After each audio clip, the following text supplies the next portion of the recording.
Alright, let's take a quick view at a new dash cam. As you can see, this is the box. It's got a blue mirror, HD video, photo, playback, cycle record, G sensor, and that's pretty much it. So it's open there. There is nothing else in the box. So let's take a quick pick.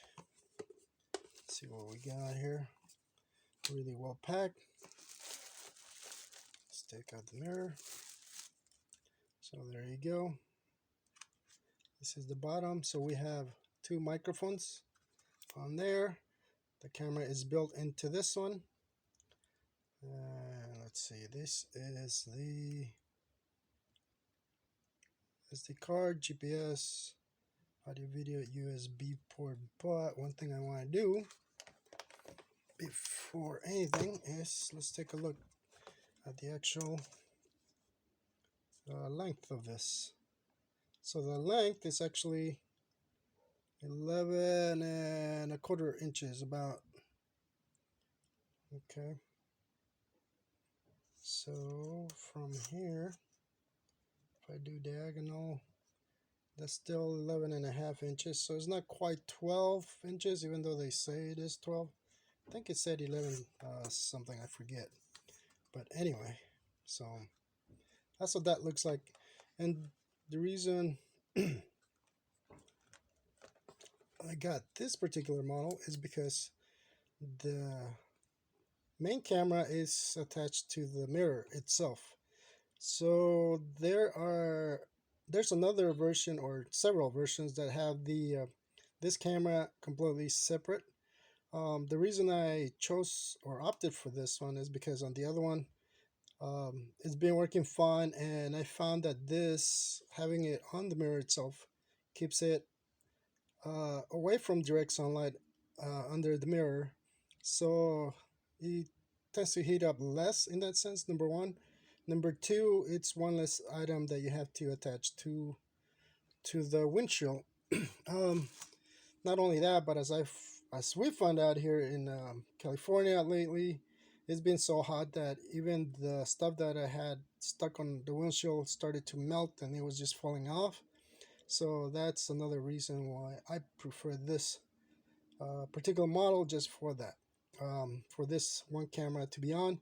This is actually a 3-camera version. So let's take a look. So here is the other camera. As you can see, this is the rear camera.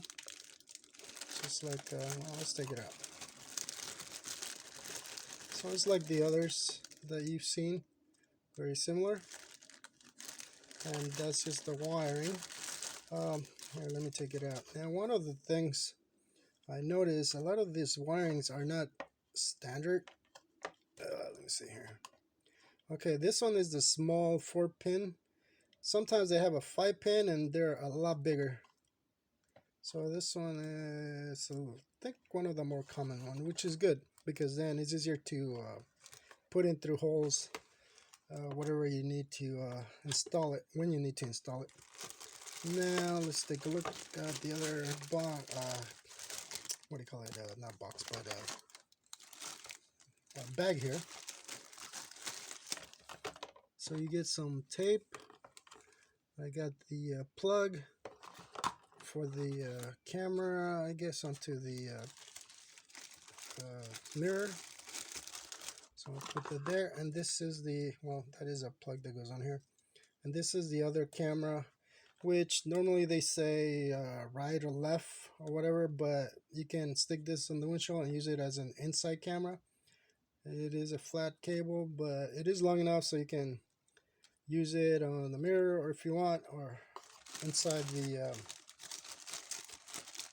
car. So that's number 2 and 3 actually. So this is one, camera 2 there that you just saw right here, and camera 3. So you can see 3 cameras. All right, so let me move that out of the way. Let's see what else we got in here. And the last piece that comes with it, this one is the power supply. Now, this is what they look like. They're very similar, a lot of them. But the one issue I had is that these wires are so thin. It's like they're way too thin. I really wish this were a little thicker, even though they work, but these are just kind of thin. You can always cut them and plug them wherever you want, or if you want to change it around. But that's the only issue that I think these are just too thin. I wish they were a little thicker. They do work, but on this one, I decided to get it with the camera, or I usually try to, because I tried others and they didn't have like the proper. They only had like 2 of these, and it wasn't working for that particular camera. So for something like this, you're gonna need 3 separate wires. I believe one's the accessory, one's the ground, and one's the obviously power. But that's kind of what they look like. And we have a couple other rubber pieces here. And lastly, we do have a 3-channel user manual. So let me see. It's actually color. So as you can see, installation guide.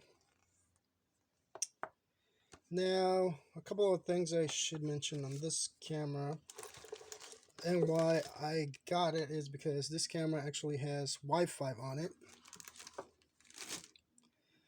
It's got Wi-Fi so that you can download the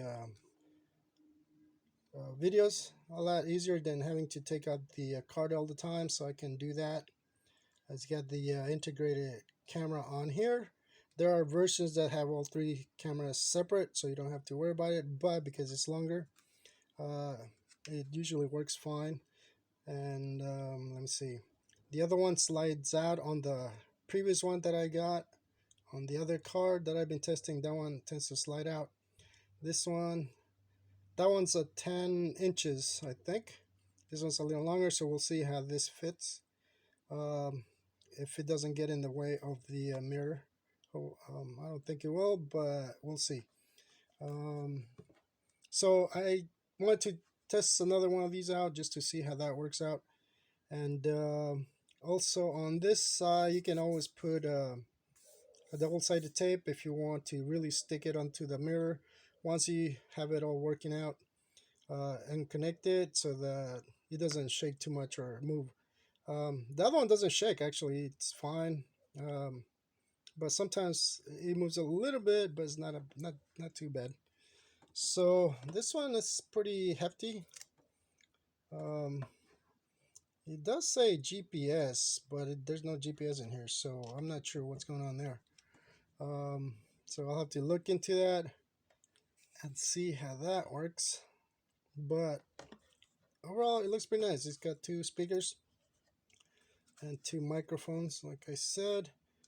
Some power button if you don't want the LCD on right here. And that's pretty much it. So audio, video, and I'll have to figure out how to connect this, but I still gotta figure out which card it's gonna go into. So just a quick look at another branded camera right here. So I hope that helps. I will tell you the name, but maybe I'll just put a link below because there's really no name, as you can see on there. Maybe when I turn it on there will be something else, but well, there you go.